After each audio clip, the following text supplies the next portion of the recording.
From Wish TV and the All Indiana Podcast Network, this is the News 8 Daily 8 Podcast, a Wish TV News 8 update.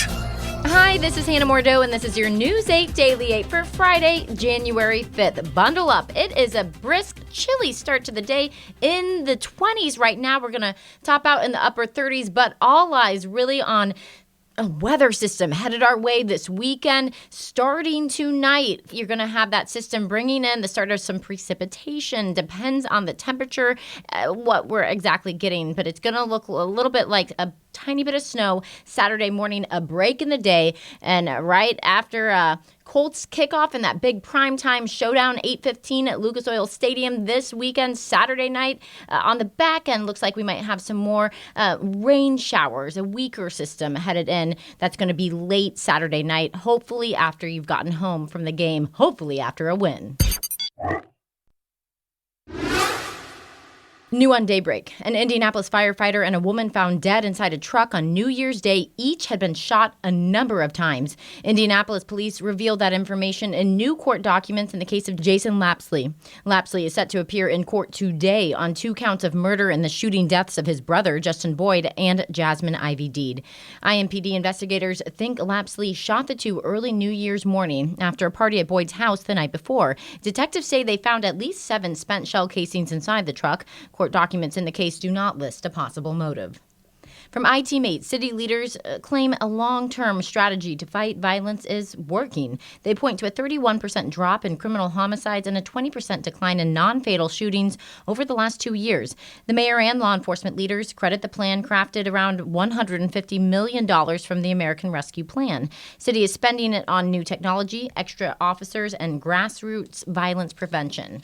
One main focus is heading off retaliation.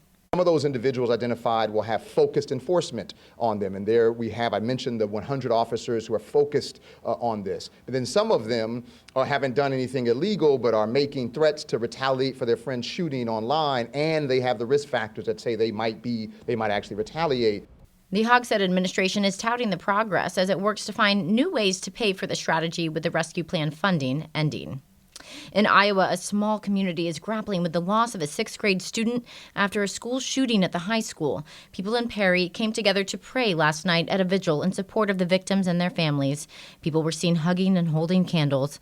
5 others were injured in the shooting. Police say the violence happened before class started on the first day back after the holiday break. Students were forced to barricade themselves in offices, ducked into classrooms, and ran to survive. Police say the shooter was a 17-year-old who shot and killed himself. One woman spoke at last night's vigil about the 6th grade student who died. The young man that was killed today was an amazing little boy, and he was the sweetest. And I know his family, and I want them to realize how amazing he was. Authorities did not give any information about a motive, but 2 friends and their mother told the Associated Press that the suspect was a quiet person who had been bullied for years. A change of leadership in Carmel takes an unexpected detour into a demonstration about world events. Inside the Palladium last night, during the ceremonies marking the change of mayor and new council members, Senator Todd Young was speaking to introduce the new mayor, Sue Finkham, and protesters held signs and shouted for a ceasefire in Israel's war with Hamas. Officers removed the demonstrators, drawing this comment from Young. I mentioned Carmel has amazing police officers. Young is a strong supporter of Israel in Congress. Locally, Carmel's now former mayor, Jim Brainerd, signed an executive order days before he left office defining the city's position on anti-Semitism. Former President Donald Trump faces another ballot change. A new petition in Illinois asks to have Trump removed, citing the 14th Amendment prohibition of insurrectionists in federal office. It's similar to the challenges filed in several other states. The Illinois Board of Elections has not yet set a date for a hearing on the new petition. Colorado and Maine have banned Trump from primary ballots. He is challenging both of those decisions. Health experts are echoing Lilly's new guidance to not use its weight loss drugs for cosmetic weight loss. We broke the news to you yesterday on Daybreak. The company says the drugs Mounjaro and Zepbound should not be used when someone is trying to lose a small amount of weight. Instead, the new advisory says the drug should only be taken to help manage diabetes or weight loss in the case of obesity with other serious health complications. A nurse practitioner with Premier Weight Loss agrees. These medicines are mainly used for people that have higher body fat, They're used for people who are wanting to lose weight but have been in the gym and just can't get to the weight that they want to be. So these medicines kind of help kickstart their plan. She also says that if you are on the drugs and want to stop taking them, it is important to slowly reduce the dose instead of quitting cold turkey. Lilly also wants to change the way it gets some of its medicines to you. The drug maker is launching Lilly Direct. It's a new telehealth platform for some of its most popular drugs. News 8's Brittany Noble explains. Lilly Direct is live right now. The new service marks the first time a pharmaceutical company has gotten this involved in care coordination and delivery of its products. Lilly Direct is expected to connect people who need medication for obesity, diabetes, and migraines to virtual medical care. The company says they want to ensure that medication is prescribed and used safely. Now patients can have their prescription meds discreetly delivered to their homes after confirming the med is available and a prescription to Lilly Direct Pharmacy Solutions from your doctor. The launch of the new health site comes after recent moves by weight loss companies Weight Watchers and Noom that also offer telehealth prescribing. Lilly says it has no financial relationships with the telehealth providers that it has partnered with. However, some experts are concerned that the service may create conflict of interest issues. I'm Brittany Noble, reporting for Wish TV, wishtv.com, and like us on Facebook. Emergency officials across the state are now planning for the total solar eclipse in April. NASA says Indianapolis is in the direct path of the eclipse, and city leaders say it could bring crowds on the scale of 8 Super Bowls in one day. Dozens of emergency officials met yesterday to prepare for all the people visiting Indiana. Hamilton County Emergency Management Director Shane Booker tells us that the large crowds will likely snarl traffic and make travel difficult. He is urging people with doctor's appointments or other plans that day to postpone them and keep things open for emergencies. Some of the municipalities, cities and towns are looking at establishing public safety corridors to keep those open. So, those people that may need to get to the hospital or to other locations, that they're able to get them there. The eclipse is on April 8th. There are many watch party locations, including the Indianapolis Motor Speedway, the Children's Museum, Conner Prairie, and Newfields. Now to Colts Watch, where the team lists 5 starters as questionable to play tomorrow against the Houston Texans, a game that will determine if the Colts make the playoffs. Team says running back Zach Moss might play despite his arm injury. Last time the two teams played, the Colts teed off Texans rookie quarterback C.J. Stroud 6 sacks, all by different players. DeForest Buckner hopes to have a repeat performance. I mean, obviously they're gonna have a game plan with our rush. You know what I mean? Trying to probably get chips or doubles or whatever it is. But we got to do a great job with adjusting and taking advantage of the one-on-one opportunities that we get up front. And whoever gets those one-on-ones, we got to win. Colts host the Texans tomorrow night, 8:15, and as soon as the game is over, make sure you switch to Wish. AC and our entire sports team will have a complete post-game coverage. You can hear live interviews from quarterback Gardner Minshew and head coach Shane Steichen, plus interviews from the locker room. That should all be around 11:30 tomorrow night on Wish TV.